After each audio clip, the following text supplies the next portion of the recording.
Kreipiuosi visus mane palaikančius žmonės, norėdama išreikšti nuoširdžią padėką mano pagrindinėme siekia susigrąžinant savo dukrelę.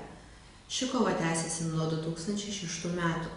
Kovojant dėl teisės auginti savo vaiką, susidūriau su šmeižto lavina iš oponentų pusės. Noriu pabrėžti, jog pagal įstatymą esu nieko nekaltinama ir neįtariama. Kaip žinome, esu kalta ne pagal įstatymą, o pagal kažkieno suformuotą nuomonę.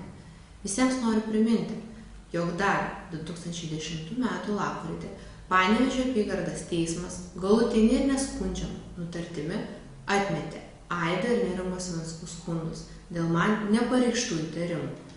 Nors esu nieko neįtariama, atsidūriau nepavydėtinoje situacijoje. Iki šiol negaliu auginti savo dukrelės, kurie auga teismo sprendimo nevykdančios, įtariama 2 žmonių žudiko sesers namuose.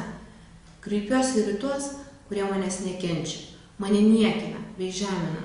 Suvokite, jog gyvename teisinėje valstybėje, kur viskas sprendžiama pagal įstatymą, o ne pagal kažkieno suformuotą nuomonę. Šią interneto svetainę www.stankūnaitė.lt įkūriau, nes daugiau negaliu tylėti. Negaliu ramiai stebėti, kaip ant manęs nieko nekaltinamas bei neįtariamos pilamas melas ir šmeižtas, o mano vaikas priverstas gyventi įtariamo žudiko sesers namuose. Negaliu tylėti, matydama, kaip teisėjai ignoruoja teisingumą, nevykdo teismo sprendimo ir man negrąžina mano vaiko. Svetainė bus nuolatos atnaujinama, joje bus talpinama įvairi informacija bei video pranešimai. Taip pat teisininkų komentarai bei įvairių žiniasklaidoje publikuojami straipsniai.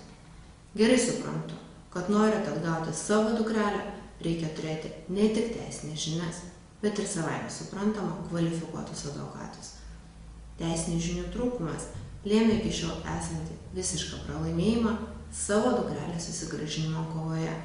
Šiai dienai jūsų paramos dėka turiu kvalifikuotus advokatus, kurie atstovauja mano ir dukrytės interesus įvairiose bylose. Tikiu, kad jūsų ir advokatų pagalba greitų laikų pasieksiu savo pagrindinį gyvenimo tikslą – susigrąžinsiu mylimą dukrytę.